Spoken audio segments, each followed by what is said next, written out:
নমস্কার, কেমন আছেন সবাই? বৃষ্টির অপেক্ষায় পেজটিতে আপনাদের সকলকে স্বাগত জানাই।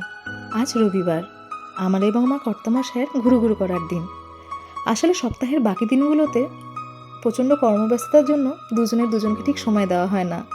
তাই রোববার দিনটি কোনোরকম বাহানা না করে আমরা সম্পূর্ণভাবে উপভোগ করার চেষ্টা করি। আজ আমি একটু আগে নিচে নেমে এসেছিলাম এবং নিচে অনেকক্ষণ ধরে ওর জন্য অপেক্ষাও করছিলাম। জানি না আজকে বড্ড দেরি করছিল নামতে। বলতে না বলতেই অমনি আমার শ্রীমান হাজির, তার পক্ষীরাজের উপর চড়ে। নিজেই এতক্ষণ অপেক্ষা করালো, তারপর নিজেই এসে আমাকে বলছে, তাড়াতাড়ি উঠে পড়ো তো, অনেকটা দেরি করে ফেলেছ। অগত্যা ওনার কথা শুনে চড়ে বসলাম ওনার পক্ষীরাজে এবং দুজন কপতিতে মিলে বেরিয়ে পড়লাম ঘুরু করতে। তবে আজকের ঘোরাটা অন্য দিনের ঘোরার থেকে একটু আলাদা। আপনারা সবাই জানেন আজকে এক বিশেষ তিথি। আজ শ্রী শ্রী লোকনাথ বাবার তিরোধান দিবস। শিলিগুড়িতে একটি জায়গা রয়েছে দাগাপুর বলে, এবং সেই দাগাপুরে রয়েছে লোটাস টেম্পল, একটি মন্দির, বাবার মন্দির। জানেন তো কতবার যেই রাস্তার ওপর দিয়ে গেছি এবং গাড়ির ভেতর থেকেই বাবার মন্দিরের দিকে তাকিয়ে দুহাত তুলে বাবাকে প্রণামও করেছি, কিন্তু কোনোবারই আর মন্দিরে আসা হয়নি, মন্দিরের ভেতরে যাওয়া হয়নি। তাই আজকের এই পুণ্যতিথিতে বাবাকে দেখার, দর্শন করার লোভটা কোনোরকমভাবে সামলাতে পারলাম না। চলে এলাম বাবার কাছে।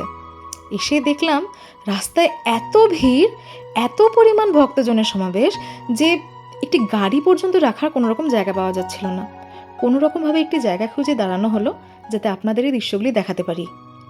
দেখুন বাইরে কত ধরনের স্টল খুলেছে, ফুলের, ফলের, পুজো সামগ্রীর, এবং সবাই এখানে নিজের সামর্থ্য অনুযায়ী সামগ্রী কিনে বাবাকে পুজো দিতে ভেতরে চলে যাচ্ছিলেন।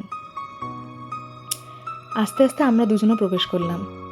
প্রবেশ করেই দেখলাম জায়গাটি বেশ অনেকটা বড়, অনেকটা এলাকা জুড়ে। আর বাইরে আপনারা কি ভক্তজন দেখলেন, ভেতরে তো শয়ে শয়ে লোক, মানে তিল ধারণের জায়গা নেই পর্যন্ত। কিন্তু এত লোক হওয়া সত্ত্বেও এখানে কোথাও কোনো রকমভাবে ঝামেলা, হট্টগোল কিচ্ছু হচ্ছিল না। তার কারণ এটা বলতেই হয়, এখানে সিকিউরিটি সিস্টেম আজকে বড্ড ভালো ছিল। বিভিন্ন জায়গায় সিকিউরিটিরা দাঁড়িয়েছিল এবং পার্সোনালি দেখছিল যাতে কোথাও কোনো রকম ঝামেলা না হয়। নমো নমো, বাবার মূর্তিটি কি সুন্দর না? যেটা বলছিলাম, জায়গাটি এতটাই বড় যে এখানে সাইডে একটি বসার জায়গা রয়েছে। বয়স্করা অনেক সময় হাঁটতে হাঁটতে যদি পায়ে ব্যথা হয়ে যায়, তারা ওখানে বসে বিশ্রাম নিতে পারেন। সামনে একটি ছোট করে মেলাও বসেছিল, জানেন তো, কত রকমের খেলনা বসেছে দেখুন। আর এটি হলো সেই জায়গাটি যেখানে বাবাকে পুজো দেওয়া হচ্ছিল, বাবার মহা আরতি হচ্ছিল। একই তো এখানে এত শান্ত পরিবেশ, আর দূর থেকে ভেসে আসছিল মন্ত্র। কি যে ভালো লাগছিল শুনতে।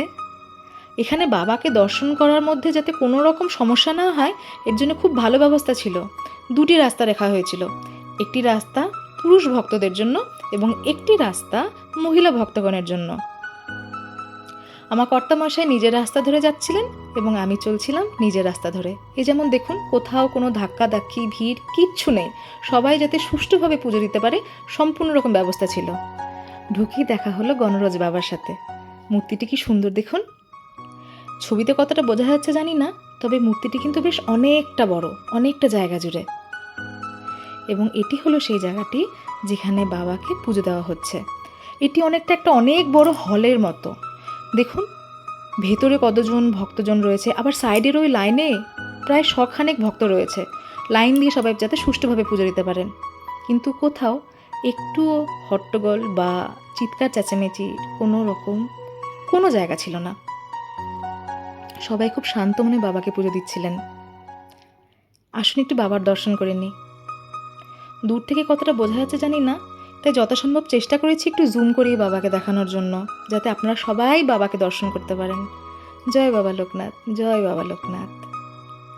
মন্দির থেকে বেরিয়ে দেখলাম বাইরে একটি বড় লাইন, সেই লাইনে ধরিয়ে চরণামিত্র দেওয়া হচ্ছে। আমিও নিয়ে নিয়েছি চরণামিত্র,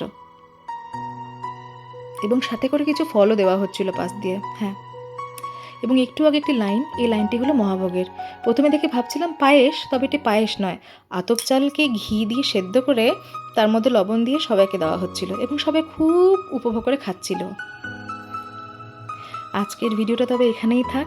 আশা করি আজকে আপনাদের ভিডিওটি ভালো লেগেছে। সবাই ভালো থাকবেন, সুস্থ থাকবেন, এবং ভিডিওটি ভালো লাগলে একটি লাইক করে দেবেন। আসি।